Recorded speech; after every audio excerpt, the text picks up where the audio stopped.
This is Time Signatures with Jim Ervin, a podcast and radio program presented by the Capital Area Blues Society in Lansing, Michigan. Most any contemporary musical style can trace its roots back to the blues. Time Signatures explores the blues and its musical connections with captivating interviews, lively discussions, and news from the world of the blues. You know I'm crying, baby, driving up and down these Michigan roads, yeah.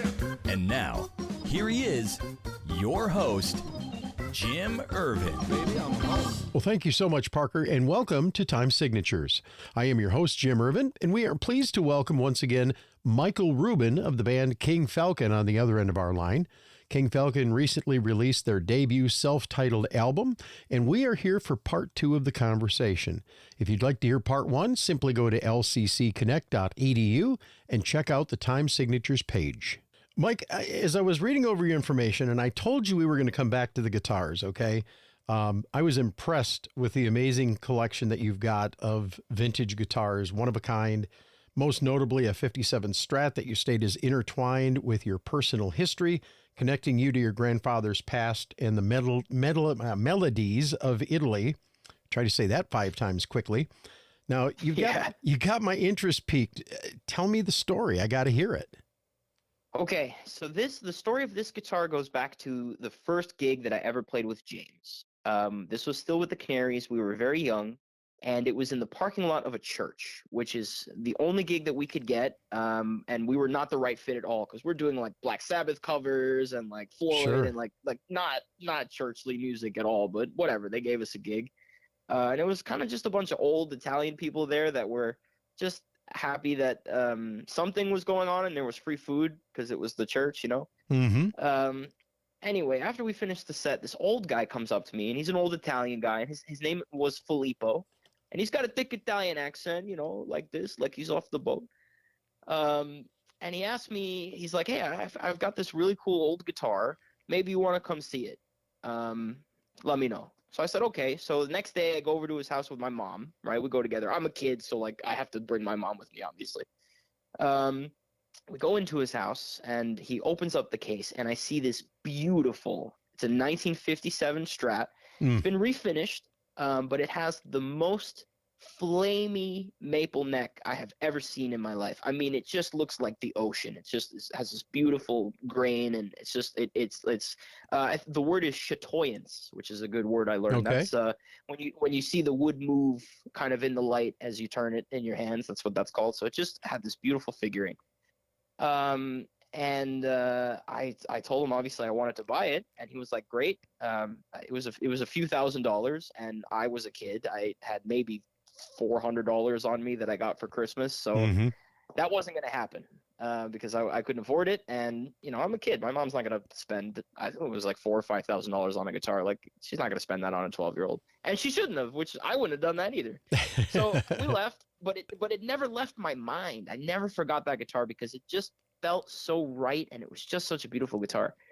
So I think it was 9 years that went by.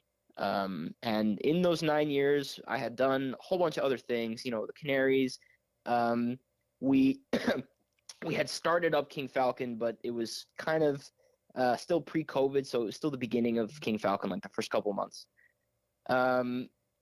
So I called I called a buddy of mine, and he was telling me about another guitar, and I was like, you know, the only thing I've ever found locally was this 57 Strat.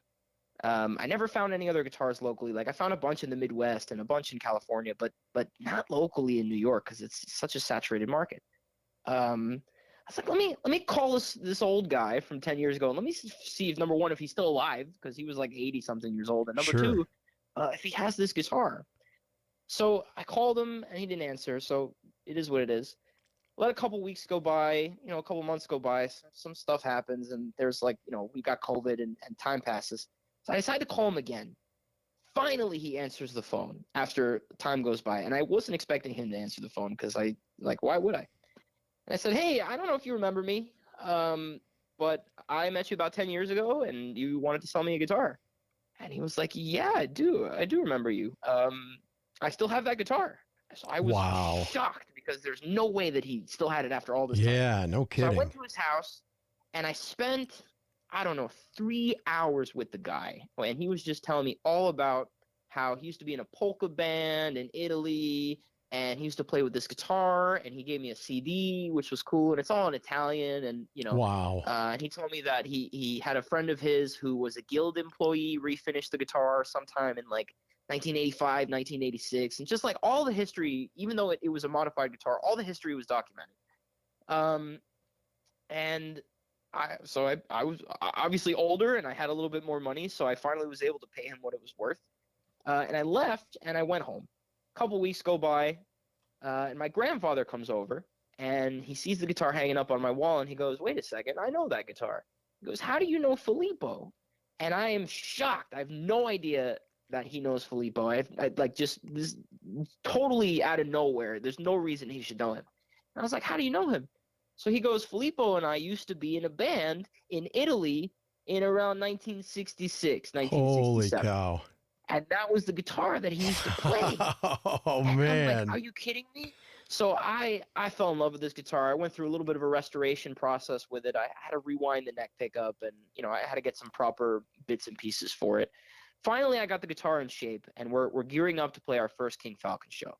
The morning of the first King Falcon show, I find out that Filippo passed, which is crazy. That my whole relationship with him was from my first gig with James all the way through my first gig with King Falcon. Wow. And it's kind of neat bookmarks. Obviously a very sad end to the story, but I will say, Yeah. I mean, he was, I think he was 95 years old, and he lived a very long life of music.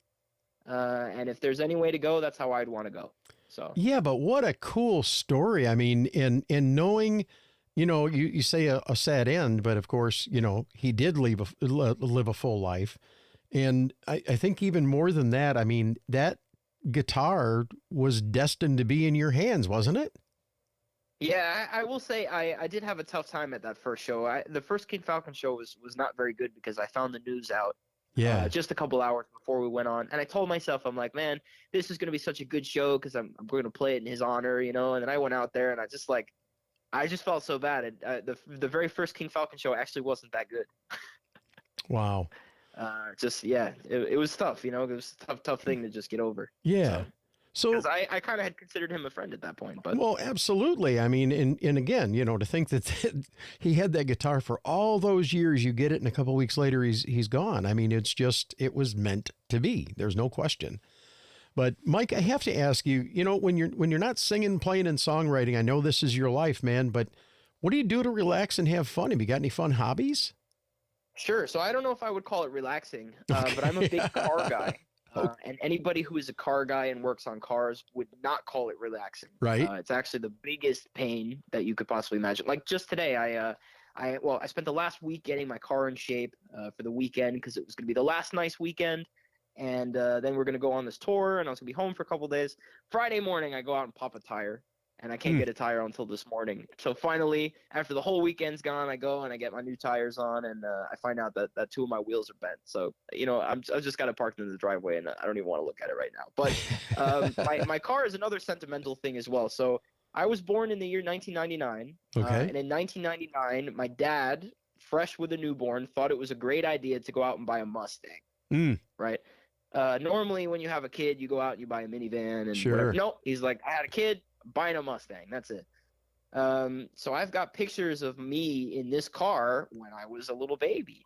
And at some point in around, I think 2005, 2006, my dad wanted to sell it. And I told him, I was like, you can't sell that car. That car's my birthright.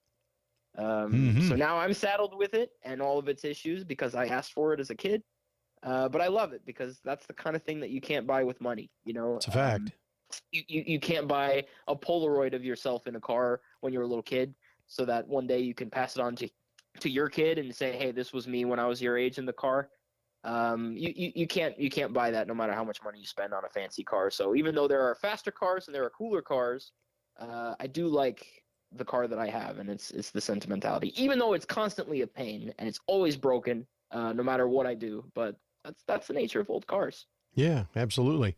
I wanted to ask you, because I interviewed another of John's clients recently, Have you bumped elbows with Gideon King at all while you're touring around in the New York City area? I have not, unfortunately. Okay. That's a guy you need to talk to. If you want to pick up some new chops and learn some new stuff, man, this guy, had a wonderful interview with him. And, if you go to our page, it's 2-part interview, which by the way, yours is going to be 2 parts also because we've talked so much. But that's okay because you've got so many cool stories to tell. I don't want to just wrap it up and walk away when there's so much on the table here. But I will. Oh, thank you, man. I'm flattered. Usually people tell me I talk too much.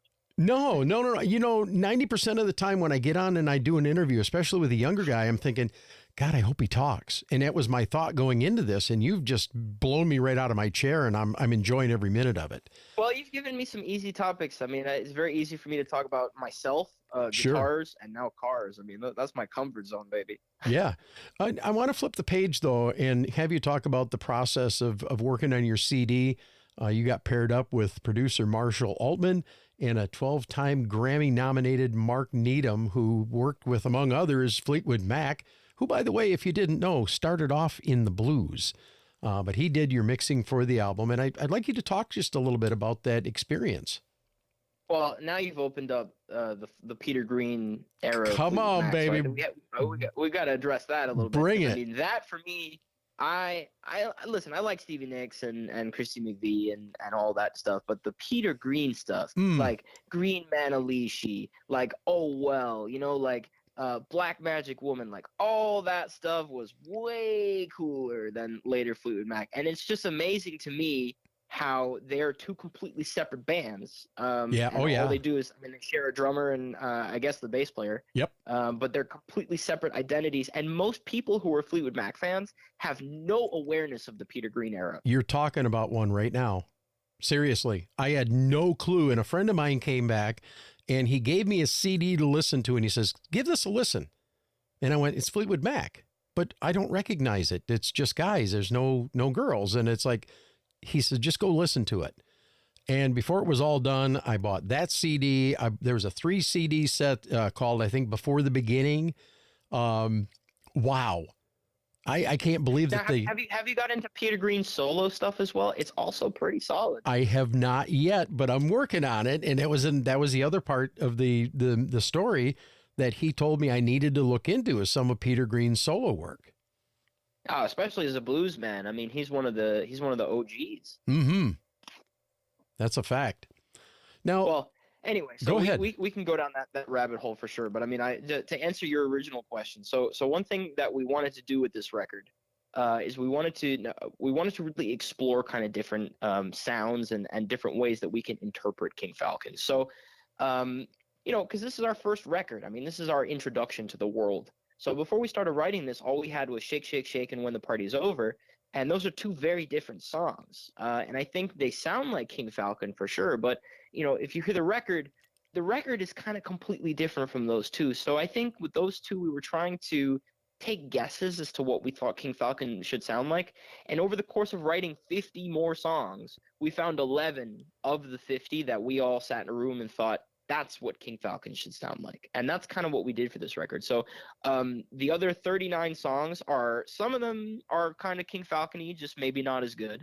And others are completely different things. I mean, we've got one that's got like saxophones and horns and stuff. It's kind of like a ska song. No, okay. We've got one that's a little bit more on the active rock side. By the way, James is a saxophone player. Okay. He was first chair saxophone in high school, and he's a very talented young chap. Wow. So I wanted to use that because I'm a Steely Dan fan. So anytime you give me, also as a Pink Floyd fan, anytime you give me a chance to use saxophone, I'm going to see if I can sneak it in there.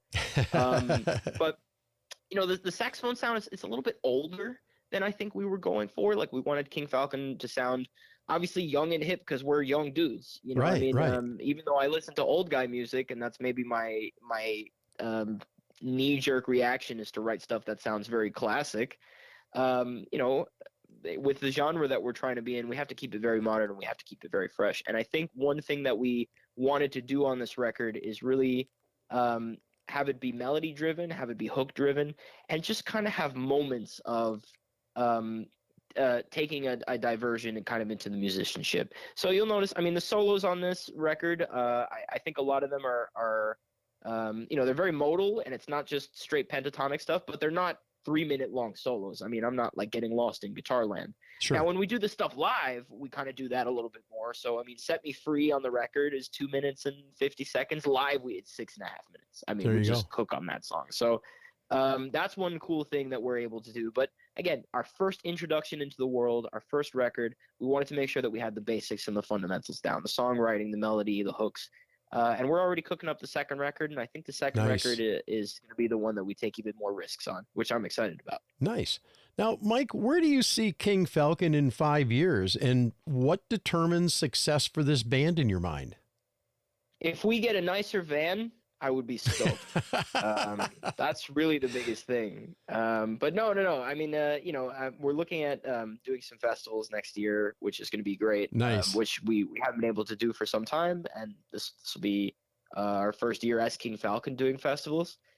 We were excited to be on a bigger tour, which kind of fell through. I mean, I was talking to you about that earlier. We won't go too much into that, but I'm sure next year we'll be booking something.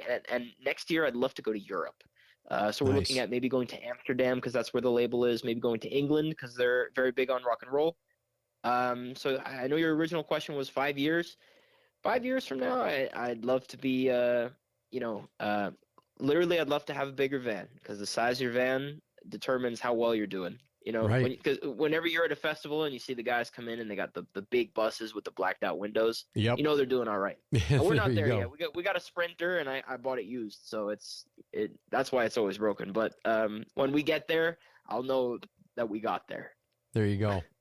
I wanted to ask you. I've tried to ask everybody that I've interviewed in the last 6 months to go back and think about the time during COVID, because that really changed the dynamic of everything related to music and public activity and concerts and different things like that. How did that affect you? I mean, was that something that gave you inspiration to write more, to create more? How did you handle that period of time? Sure. COVID was pretty pivotal for us, actually. And I think before COVID, we were maybe rushing into doing live shows prematurely. We had Shake, and we were kind of in the middle of writing When the Party Is Over. And we had a couple other demos that we were working on, which ended up not making the record. And that was our whole set list. It was only 5 songs that we had written because the band had only existed for a few months. Our first show was supposed to be April 1st, 2020. And it got canceled, obviously, because that's kind of when COVID started. Oh, yeah. So at first, it was looking pretty bleak because, again, we're a new band. We just started up, and now there's this indefinite black cloud that's just looming over the entire industry. Yeah. So we don't know where the end of it's going to be. We don't know if we're going to be able to gig again. So at first it was all doom and gloom. But I think at some point when we realized that it was going to be a little bit longer than everybody had anticipated, we decided that we had to use the time to really nail down the identity of the band and write those 50 songs that we could take 11 out of. So I think it was fully because of COVID that we had a chance to nail down the album and to nail down a record deal. Check this out. This is something I tell everybody, and they have a hard time believing. So we signed a record deal. We recorded the whole album, mixed and mastered, and then we shook hands with our first people at the record label. Wow. After everything was done. After the album was recorded was the first time that they saw us play live, which was super scary because in our mind, they've just been listening to the mixed and mastered perfect album for the last however many weeks, and now they're going to see us live. They clearly have an expectation of what we're going to sound like. And obviously we're still here and they didn't unsign us. So we sounded good enough, but the fear before of like, we haven't proven ourselves yet and we're already knee deep in this thing. Yeah. And they only did that because, again, nobody knew when the end of COVID was going to be, and labels still had to sign people, but people were dropping dead like flies. So what do you do? Do you let the business go under by not signing anybody, or do you take a risk on something and kind of hope it works out just based on word of mouth? And for us, the real deciding factor was when we sent them the video for When the Party Is Over. We sent them the music video for When the Party Is Over. 2 days later, we had a contract. And the only reason we were able to shoot the video for When the Party's Over is because New York City was so empty because of COVID. A lot of those shots, those streets, if you go there now, are packed 24 hours a day. So we went out in the middle of the night and we took all those shots. But in the middle of the night in New York is usually pretty busy, except during COVID. It was like a ghost town. I mean, businesses were just closed. I was like waiting for tumbleweeds. Yeah, kind of reminds me of pictures that I saw of Chicago at the same time. I mean, it was just like a ghost town, and I can even locally, going into the city of Lansing. I live just outside of Lansing, Michigan, and the roads back then. I was the guy that went out because I had 2 of my 3 kids here, and their significant others, and a couple of other. I had my nephew here. I had a friend that was renting a room, and my husband was here, and I was the guy that went out and did the shopping.